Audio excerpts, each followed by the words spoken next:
Before we jump into today's topic, a quick disclaimer. The stories and data we share come from the states that we practice in and the experiences that we personally had, which can differ greatly across our country and certainly the globe. This is not a professional advice show. So let's get comfy and talk about death.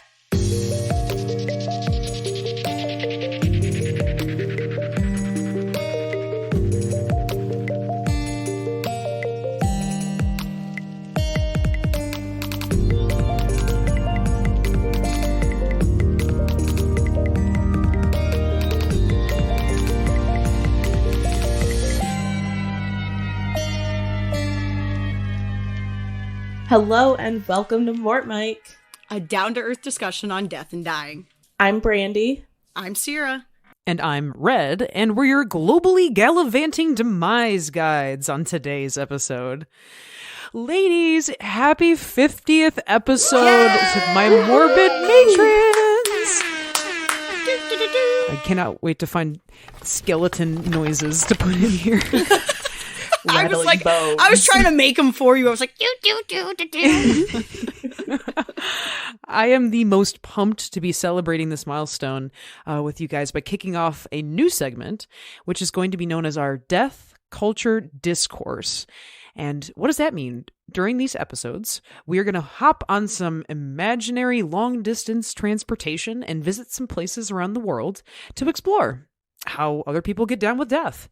So many different death customs out there for us to check out. My Thanato tourist heart is going to be so happy. Ooh, I'm excited. I'm very excited. I think this is going to be a cool segment. I like to think about this, that we've each selected like a different location in the world. So this is like our week-long cruise that we've decided to like take each other on to see where we are landing, what our vacation spot's going to be. Oh, I would pay for this cruise. Hell yeah. Should we make a cruise line? We have our funeral home / cruise line? Yeah. We already have monster trucks, right? Corpse cruises. Monster trucks. Weren't we? Crispy Chris's cruise line and monster trucks. Oh, no. Yeah. Demolition derby out on the 7 seas, baby. Beautiful. That's just One Piece. We're just live action One Piece. It is literally just One Piece. I love that. Well, I did not pick anything from the 7 seas, but definitely something pretty far away. So as I was kind of researching this topic, I wanted to pick something that kind of had like an air of fun to it. I also came across, like, while trying to research for fun things, I kind of came across some like not so fun things too. Oh yeah. And there were like some cultures that, I don't know, maybe I'll talk about it later, but just a brief insight on that. There were some cultures that literally think that their dead are poison, and if they touch them, they are then poison. Death cooties. Oh my and God. that was a whole other can of worms. So I was like, I'm gonna steer away from that one for this. But that's just against science, but yeah. All right. Death cooties are a real thing, man. Well, if you have like a prion disease or like something like that, or MRSA, sure. Yeah. But I mean, I've been around a lot of dead folks, and I ain't got nothing yet. Nothing they gave me, at least. Knock on wood. Knock on wood. Yeah, definitely. It's honestly pretty gross what I've done in the care center next to dead bodies without getting sick. That sounds so... There needs to be context. Ma'am. Okay. Wow. Yeah, there does. Hold on. Uh-oh. Like, I'll be walking around with my morning cup of coffee in the care center, just like, without a glove on, just like picking the sheets up off the top of them to see who came in last night and take a look at them, like sipping my coffee, dunking my donut. Like, yeah, that's a routine. That's you gotta a routine. have a morning routine. Keeps you regular. Morning routine. Keeps you regular. Well, so I lean toward like more honoring the dead and, you know, having more fun with it. So we're going to take a trip to Madagascar. I've never been, but it seems like a hot place to be. And like you'd probably have to have some kind of fun to live here. And the people of Madagascar believe that their dead they live through them. They live on after they've died until they've completely decomposed. And then they get to live a second life of sorts that's like really similar to the life they've already lived. But way cooler though, right? Maybe. I don't know. Maybe. It's your second chance.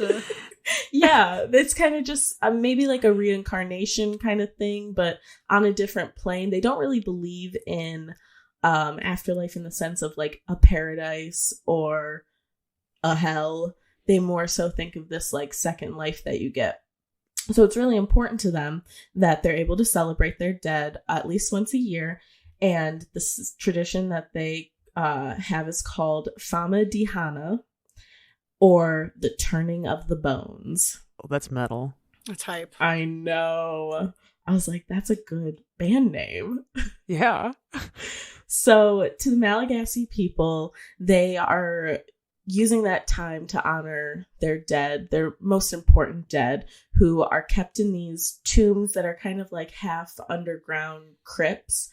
And they bring their dead out once a year on Famadihana. They redress them in their lamba, or basically just like a burial shroud. They kind of look like a white sheet. It's like a special cloth that they prepare specifically for that event. And then they rewrap their loved ones. They put them up over their heads and they dance them back into the tombs. Oh my God. Listening to music and having a party. I love that. This is amazing. Yeah, I was like, that is so awesome. And everybody, real uplifting. Yeah, and everybody in the family participates. So from their youngest members to their oldest members, they have a part in redressing them, in carrying them, I'm sure in playing the music for them, making food. You know, it's just like a giant community celebration where they all get to have this moment of grief while they redress, and then these moments of excitement and happiness as they carry their loved ones back into their final resting place. I absolutely love this. Like, this is super cool because it like gets the whole family involved, and that's something that like I am very like serious about, and it's hard to do nowadays because people want to baby kids. They don't think that kids can deal with stuff like this, or like the elderly are excluded because they're just old and can't be a part of stuff meaningfully anymore. This is such a cool way to get the whole family involved, and like especially creating a thing for it every year so everybody as a community gets to like have this as part of their grief journey yearly. Like, that seems so healthy to me. Yeah, and they've been doing this since the 17th century. This is the tradition. It was so profound. I watched like a lot of videos while doing this because there's kind of a lot out there on it. And people just like crying as they're rewrapping, and, you know, from older people that are just kind of sitting on the ground next to their loved ones. And then, you know, people who are wrapping kind of small packages. I'll say that, you know, you can imagine what they went through the first time they had to do those wraps, and how every time maybe it gets a little easier for them and they get to spend those moments with something that they cared so much for that got taken from them so quickly. So it's just such a different way to do it. And then when they get back to these tombs, there are these beautiful painted structures. Some of them are more kind of like these square burial mounds that have walls around them. And then other ones are these like big crypts that they probably house the more prominent, you know, people in the families in the communities.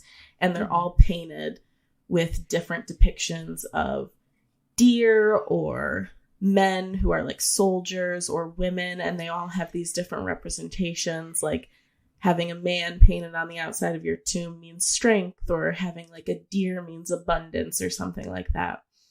That's so cool. It seems more personal in a different way, you know? And I just love that. Yeah, and everybody gets to be involved and paint these figures and, you know, redress them. It's just so, yeah, I thought it was such an interesting tradition. And I was super excited when I was like, yeah, this is what I wanted. Something that was like a real celebration. If either of you care about me when I die, you're going to turn my bones, dude. Well, oh, yeah, I guess so, man. I don't see this ever being allowed in the United States. But nah, we're lame here. Hey, We're man, so lame. it's the land of the free and the home of the brave. If I can be brave enough to dig you up to party you around, right? Who's gonna stop me? Finders keepers, The man. government? Question mark? Question mark. They honestly have way too much involved in the dead, unfortunately. But if this were gonna happen, what would be your song? What would your bones be turned to? Oh, brother, it's got to be the Black Parade. Oh my god. That's such a good answer. God, that's it's so many good. levels to why that's the perfect song. Wow. That's so good. And you could probably do all of the rewrapping, walking, marching back through that just one song. Seriously. Start with that piano intro. You literally could. Go to town. Oh my God. The mental image of just a bunch of my friends doing the, like, when you hear the Black Parade come on the dance floor and just like running with my corpse. Oh my god. Oh man. Just take off. Do you ever see the video of the girl where she passes out on the zip line and her body's like limp as she's like falling through? That's what I'm imagining, but with the Black Parade playing and it's you just like, whoa, you know, as we like carry you through. Oh my god. Well, wait. What would be, so if you could have a tomb, what would yours be theme painted, Sierra? What's going to be on the outside of it? Oh man. That one's so hard. I'm so tacky. Just like I really want it to be like bedazzled. You know what I mean? Tell me it's not done by Gucci though. Yeah, right. Like I'm. Oh man, I want it to be. I want it to be fire? gaudy. I want it to be Gucci. Yeah, absolutely. Something just bright, obnoxious, and I don't know. Maybe there's like a couple of like little pints of beer on the side or something fun. You know? Oh, that's fun. Beer fountain. Yeah, a little beer fountain. Maybe like every year when they like drag me out and stuff, they can like force my like empty body to like do a keg stand or something. Oh my god! You know? What a legacy! Oh god, that'd be great. I'd love that. Oh my god! Could you imagine? Terrifying. I was gonna say, and like I was thinking for like a song, right? I couldn't think of one really, and I was just like, I could do All Star. Could do All Star. Oh man, oh baby. Wouldn't that be the Classic. worst, man? Or No, just something like beautiful. real. Yeah, it would be, wouldn't it? It'd be so they're great. Prepping you for that second life. It's got to be hype. What's more hype than All Star? It absolutely needs to. Just like the psalm and just like dead silence, and then your tomb door just blows open. Open. Yeah, absolutely. Yes. That'd be so good, man. Listen, if it's not funny and like ridiculous and my family members aren't like laughing, I don't want it. You know what I mean? Like, I feel that though. I feel that because like life is comedy and tragedy, dude. Like it's both. You can't have one without the other. No, man, you can't. And comedy's my favorite, so I'm here for it. I love that. Full support. Well, that's all I had for our Madagascar turning of the bones. Sierra, what cultural death practice did you find fascinating? All right, all aboard the cruise ship. We're going from Madagascar to the Tibetan mountains, baby. We're going. So when I was starting to like kind of do research and like look things up, I wanted something that was gonna like surprise me, I guess is what I was looking for. Sure. Something that like I wanted to be like, hey, yo, what? You know what I mean? And I first read Sky Burial, and I was like, I don't know what that means, and I'm scared to click this link. So, you know, in your head, you're imagining, you're like, Sky Burial, like, are we launching people? Are we dropping them from the sky? Like, is the catapult involved? Like, what's going on? You know? Luckily, it is none of those things, and it's actually very wholesome, and I'm now a huge fan of it. So the actual practice itself, it is like a long-standing Tibetan tradition, especially within like Tibetan monk culture. And I might be butchering the actual pronunciation, okay? I did my best because I just listened to how it was done on Google, and it's like Vyai Gyatar. And basically what it is it is the practice of taking the deceased bodies of your loved ones, up a mountain for them to be fed on by specific vultures and other carnivorous like birds. Okay. Yeah. So like, you know, sky burial. You take them up a mountain, you leave them there, and the whole goal is for the vultures to feed, and it's really about the practice of giving back after you're done with your vessel. There's a very strong belief that like once you've died, your body's empty. That's just it. It is now just flesh. Yeah. There is nothing here for you. Your family has no attachments to this. Like, they need to mourn. And the best way for them to do that is to see that you have not only given purpose in life, but you are also giving purpose in death by supporting, like, you know, the birds and the ecosystem around you. Circle of life. Yeah, exactly. Right? Like, we're Lion King this. I'm super hyped for it. So the actual term for, you know, giving back to everything around you, the generosity, and like specifically coming from the deceased was Jattor. Basically, you know, you're giving your body up, you're done with it, and it's giving back, which is super duper cool. The one thing that did kind of catch me off guard with it, because I was like, oh, okay, you die, you drag them up there, and you call it done, right? Normally, either like and I might be mispronouncing this one also too, but one of the, like either the lamas or one of the holy men actually give you instructions on how the body needs to be dismembered and cut into pieces. Wait a minute. Yeah. I thought the nature did the dismembering. I didn't know that you No, had to do man. The nature is specifically just here for the excarnation, which is specifically just defleshing. Nope. You get to deassemble yourself. So they give you the instructions. Man, this is a burial practice that I'd actually be really good at.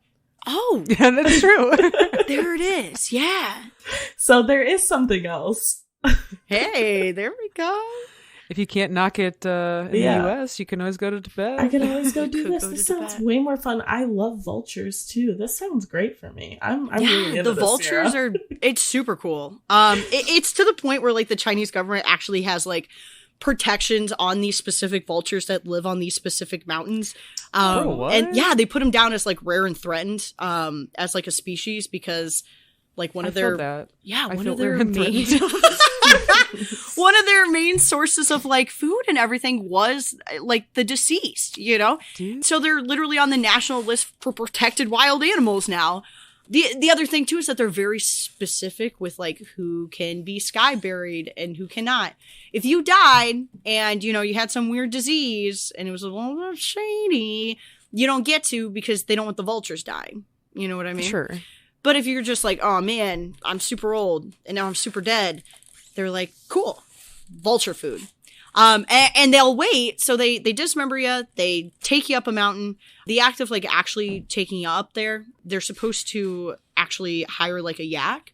And then the yak is like released, like set free afterwards because it's seen that it's done this duty that it wasn't even responsible for. Right. Wow. So you're supposed to like free it. So it's super expensive to do. You leave your family member up there. You can stay and watch if you want to, but you don't have to. And then you go back up there, you collect the bones, you bring the bones back down, you turn them into this type of like bone meal, where it's mixed with like barley flour, tea, yak butter, or you can substitute milk, obviously. And then it's given to your local crows and hawks. Oh, wow. Which we're just giving it all back to the birds, you know? I love that. I didn't know about that part because I'd heard about sky burial before, like the initial. Because I know there's also, I believe, Native American tribes that did something similar. Super too, similar, yeah. But this is so cool. I'd like even down to like bone meal. Wow. Yeah, it's becoming less and less of like a utilized burial. Like the numbers are dropping drastically, mainly just because, you know, everything's turning into like an urban area. The vultures are kind of like disappearing in those like locations. And then obviously it's a little bit expensive to just buy a yak to drag grandma up the mountain to let the yak go. Because you're not supposed to keep it afterwards. So it's a little bit expensive, but it is super duper cool and people still practice it. Okay, FBI agent watching my Googling. How much does a yak cost? For anybody out there that's looking for the discount funeral, and you're maybe considering sky burial, a male yak will cost you about $2,500 to $5,000, and a female $1,500 to $3,500. So I mean, honestly, so if you think about it, factors into everyone's though, plans. like, how much are funerals now? They're kind of up there. That's what I'm saying. It might be dude. cheaper. I mean, it might not Yeah. be cheaper than like a crematorium, but like, Dude. This is honestly pretty reasonably priced.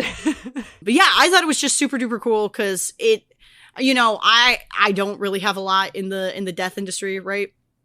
So like finding a culture that's like, yeah, you're dead and you're not attached to your body is kind of like surprising for me. Mhm. You know what I mean? Just because I've grown up in the United States and everybody's like, oh, you got to go to the funeral, you got to see the open casket, you have to say your final goodbyes, you got to watch them be put into the dirt, go bring them flowers, and it feels like so much for something that's not there. So it's kind of like relieving to like experience. I guess not experience, but to at least touch the surface of a culture that's like, yeah, you're dead and gone, you know, time to donate, get in, get out, and shape up, right? Like, see ya. I like it too, honestly. That's always, that to me, that's reassuring, not having to like have a connection to a physical being after you die. Right? I love this. This Kind of is relieving. In a weird it way. is. I don't want to think anymore. Well, I guess it like originated just because like the subsurface is such like a hard layer to dig through, just because there's always the permafrost, you know. Oh right, yeah. Yeah, and then obviously you can't do like funeral pyres out there either because most of like the tree line and the scarcity of like timber in Tibet is like you can't find that shit. So they were like, you know what? Bird food. Birds. Bird is the solution. I mean, it's kind of ingenious. And the vultures were probably like, yeah, man, sick. Thank you. I think that's just really cool. Like, that's just using what you have naturally. And then, like, I have to wonder what birthed what views, right? Did the views of, like, returning to nature come first and then they decided birds? Or did the fact that all they had available was birds like, determine how they feel about the dead bodies? I feel like the vultures chose for them. The vultures were probably like, yeah. I've been snacking on this for a while. Y'all should just give it to me. Yeah. Let's make this beneficial for the both of us. Yeah. Right. And it has that level too where it's like, you know, taking that final connection to like this like sacred realm or like the sky realm with these people because like the birds are carrying them up and stuff, you know, but it's just so sick. I was like, oh, okay. I kind of don't like birds personally. I think they kind of scare me. I think I watched the birds one too many times.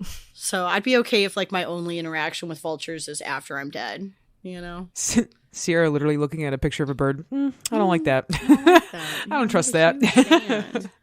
I don't trust them at all. I don't I know this trust isn't the them. conspiracy episode, but I got a lot of conspiracies about birds. Well, birds aren't real, first of all. Exactly. Thank you. Oh my thank God, you. what is Write happening that right one now? down. Birds aren't real. You didn't know we're actually certified crazy. You know what? You know what it is? I never took my tinfoil off from the last episode. I'm starting to pick up different stations. I thought you were know? going to say I never took my meds. It's just permanently attached now. But yeah, that's kind of what I had to bring to our cruise here. So Red, where are we off to next? So I've saved a very interesting place in the world for last. Just nestled off the coast of Australia is a stretch of island countries under the umbrella region of Melanesia. This includes Fiji, New Guinea, the Solomon Islands, and Vanuatu. On the western side of New Guinea lives the Dani people, one of the most populous indigenous tribes in that area. They were virtually unknown to outsiders until the early 1900s, so very much so separated from quote-unquote modern life. They have their own practices, beliefs, and customs. And their religious beliefs are included in that. Very much a system rooted in like local gods and spirits, but still like a spiritual animism to it as well. So what that means, basically the soul of someone once dead has interest in human affairs and can influence the living world. They place a decent amount of concern on the restless soul of the deceased, and a lot of effort is put into making sure they're appeased so they don't cause like illness or any troubles to living people. And many Dani today have actually converted to Christianity, which is a little bit of a bummer, but we'll be talking for the sake of this episode about their funeral practices in the old ways. The soul is believed to sit below the sternum and is referred to as the Adai again. Death was believed to result from magics or even like witchcraft. And so once that spirit was released, the placation or the Mogat was beginning, because that would get that spirit to retreat into the woods. That way it wouldn't meddle with any living beings. And this could be gone about in a few different ways. The main part was through warfare with other tribes, or to do ceremonial cremation to get these spirits to retreat away so they wouldn't mess with anybody, cause illness, cause death. So guests of these ceremonies would be greeted to wailings and lamentations from next of kin and friends. They would bring offerings of pork and sweet potatoes to the grieving. Those were actually two of the Dani's most important resources that they were able to cultivate in that region. So that meal would take place, and the cremation would be following that. So this is when we get into the dark tourism part of the Dani people's cultures and beliefs around death. So some of the more affluent in their community were mummified, and this mummification of prominent figures was a way for future generations to remember their ancestors and to gain prosperity through their blessings to these mummies. This ritual was done by drying in the sun, then storing in a cave, and finally being smoked at a low temperature. Oh. Yeah. Wait. a little barbecue. I mean, it must have smelled nice, right? I don't know how human flesh smells, but hot dogs. It smells like hot dogs, in case anybody's wondering. Don't tell me that. I have this like idea in my head that it's like filet and it's really yummy. And you said hot dogs. Yeah. It's mostly because of all the organs that mix with like, I forgot about organs. That give it that hot doggy goodness. You. The amalgamation meat tube. God, sounds so good. I love this. They just have a constant human barbecue going. But yeah, roll it out. Put them on the spit. Yeah. These the bodies, while they were going through the smoking process, actually would start to curl in the fetal position, and during that process as well, they would actually, this is kind of, I guess, grim in a way. I would not like to have this job. They would poke holes into the body to allow fluids to drain out and organs to fall out while they were being smoked. So that's an image you guys can have. Falling into the grate, sizzling on the hot coals, little intestine, little liver here and there. Right. Delish. Little poo-poo platter. So after this mummification process was completed, or mostly completed, the bodies would be kept at a honai house, which is like this large circular thatched roof hut. And an attendant actually would watch over these honai houses. They would sleep there overnight, and they would guard and protect these mummies while they were staying there. So the reason I mentioned that it's not completely done is that fires would remain stoked in these huts year round. That way, they could keep smoking the bodies and keep them being preserved. They'd even smother them in pork fat just to aid in that process and keep them in this pristine condition, whatever pristine means for a mummy. So as a tourist, you can actually see some of these, some 250-year-old blackened mummies in one of the Dani villages. But I mean, of course, you got to pay to do so. You got to have that side hustle. So this, unfortunately, is no longer a ritual that is practiced. So like I mentioned before, Christian missionaries had swept through the area, and that severely changed the religious tone. So man, Christianity ruins everything. I know, really cool. We could have so many more mummies, but instead we had Christianity. We're running so low on mummies. Yeah. We really are. And it's all the Christians' fault. I was going to say, there was a couple of Christian mummies, but I think they're Catholic mummies, aren't they? The little saint ones or whatever. Well, but theirs aren't as cool. You know? Well, and that's the whole thing about the Catholic ones. It's mostly that they end up parting them out, piecemealing these saints after a while. So that's why it's you guys want a finger? Yeah, we go pray to the finger or toe of your favorite saint. Ugh. You know, feels weird. Yeah, there's. Also, I believe we talked about this in an episode before, but the rumor about Jesus's foreskin is not his foreskin. No, that you cannot go and visit Jesus' foreskin. That just ruined all my travel plans for next year. This cruise sucks. This cruise sucks. So no more mummies. They just do regular boring burial now.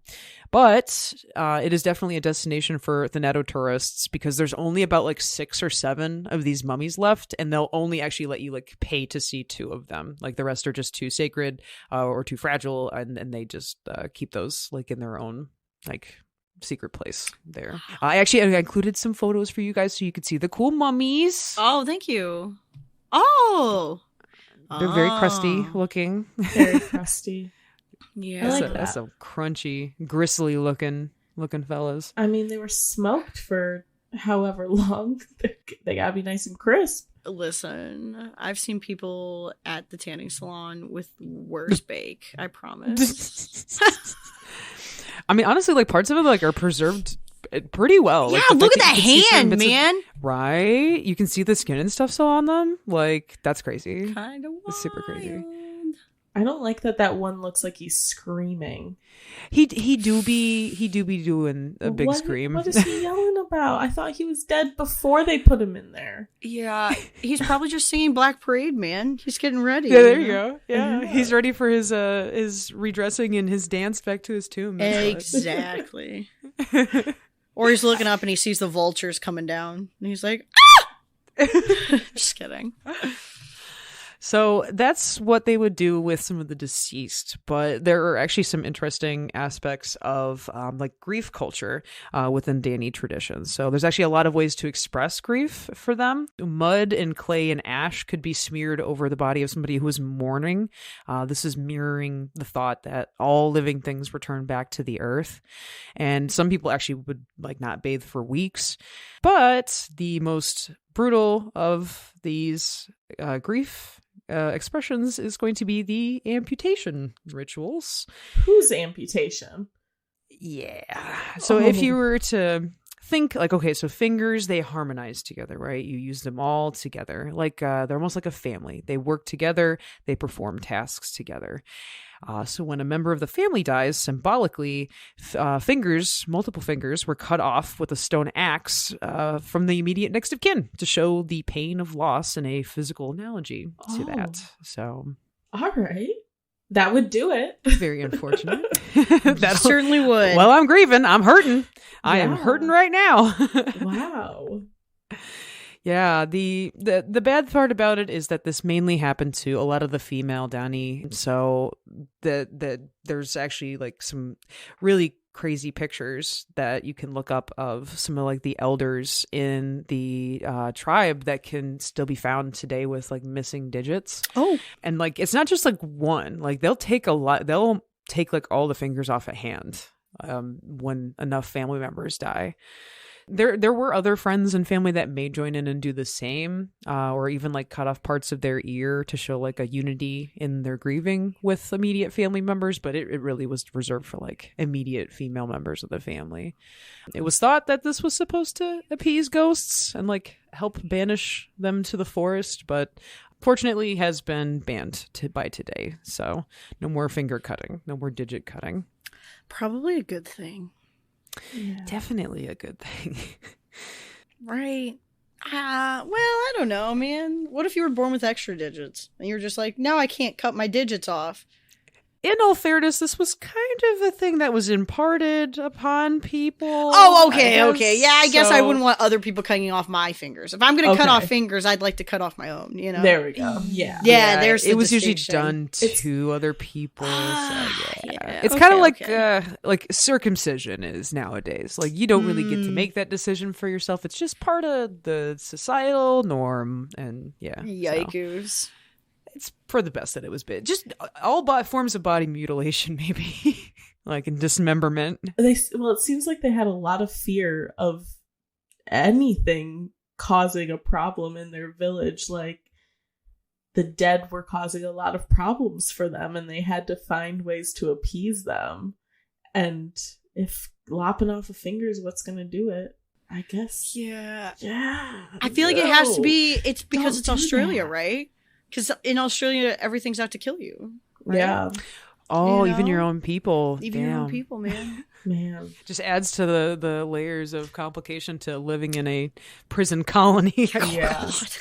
I did look up some of the pictures while you were talking, and these women, they just look so interesting. Like they've lived crazy lives that we they have like could that never face imagine. with a roadmap to it, you know? Yes. Wow, just the stories that they could tell from like before that was banned, and how crazy that must have been to live like that. And they are alive, some of these people today. That's wild. That is crazy. That's not too long ago. You still have things to do. Like, even if your fingers get cut off, like, you're still, like, helping tend farm or, like, cook dinners and stuff. And now you just have less fingers. Yeah. Like, that sucks. And I'm assuming these are probably, like, a lot of wives of people that were going out and dying, hunting, or battling, or whatever else. And so they probably had whole families they needed to be taken care of. Yeah, exactly.